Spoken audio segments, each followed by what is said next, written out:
So I recently picked up this 1992 BMW 325 IS E36, and I'm really excited to get started on it, but I have a long way to go. And so let's go over the car. I'm going to talk about the positive and a lot of the negatives that come with this car. It's going to be a big restoration project with some modifications at the end, but I'm really excited to get started on this. This is my first E36 project, and I'm really excited to get started on it because I realized that there are so many parts that are available for these vehicles, so much aftermarket support, and honestly, a lot of these parts are really affordable. So let's get into it. I'm going to show you what this car's about. I'm going to talk about how much I bought it for and some of my plans for it. So in the span of the last 3 months, I've had 3 E36s, and I just happened to stumble on this one, and this is the final project car that I'm going to stick with. Backstory here. So I drove about 3 hours away to pick up an E36, a red 1997 328 IS that turned out to be a complete disaster.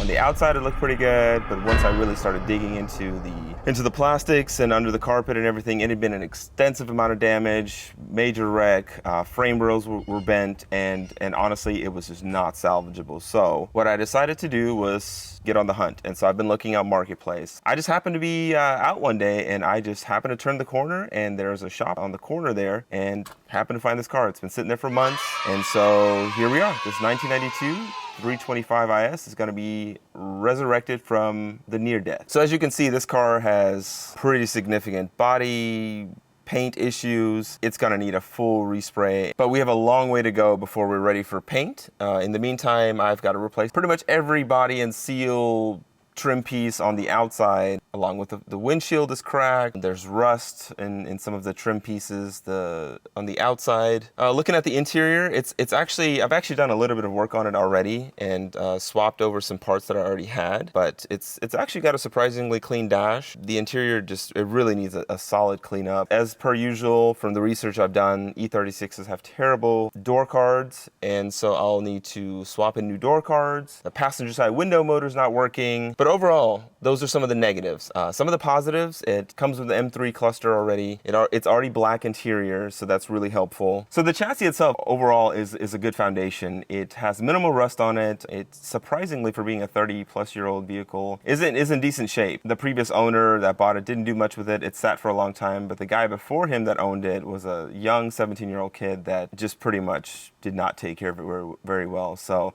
I've sourced a lot of the AC parts to get the AC going again. And I was actually able to find a good deal on a ZF 5-speed transmission. And so yeah, this is going to be a manual swap as well on this one. So as you can see under the hood, it's a fairly stock M50 engine. I think the previous owner said it had like 300,000 miles on it, so more than likely I'll be pulling the engine eventually and doing a full refresh on it. I mean, it's got the typical BMW leaks, and so this engine really is in desperate need for some help and some rejuvenation and restoration. I've already gone in and actually swapped in some M52 exhaust manifolds. I did that because on the stock M50 exhaust manifolds, the studs were all broken. I had major exhaust leaks, and so I had an extra set of M52 exhaust manifolds that I went in and swapped those in. But yeah, otherwise, as you can see, it's a fairly stock engine. It runs good, it's got good compression, burns minimal oil, it leaks a lot of oil, but otherwise, we're actually doing pretty good here under the hood. Looks like the previous owner's already swapped in some aftermarket headlights, which I'm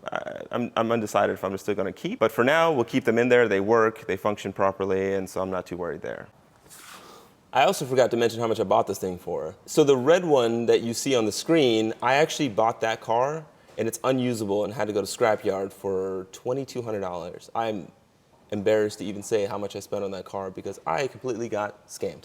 So on this one, running and driving, good engine, a lot of issues, but all manageable. I paid $1,500 for this car, and I think that's a really good deal considering what these are going for. So yeah, overall, I've got my work cut out for me. I've got a long way to go, but I'm really excited to get started on this. I've already got a full list of parts, and so my plan for this channel is to document the build, to show you step by step as I go through. And while there are a lot of E36 videos out there, I want to make this high quality and put my own spin and taste on it and show my build. So hopefully you enjoyed this footage. I mean, there's more to come. These builds are expensive, and I'm really looking forward to making progress on it and slowly. This is something I've always wanted to do. I've always wanted to start a YouTube channel around cars. I've built several cars, and previously, as you can see, I had a Lexus SC300 that I built up from pretty much the ground up. Prior to that, I had a 240, an S14 with a 2JZ swap. And so, yeah, this is the first build that I'm starting from scratch, and I wanted to document it and see what happens from there. But yeah, thanks for coming along this ride. I'm really excited to get started on this project, and I hope to see you tune in for future videos on this build series, and I'll see you guys next time.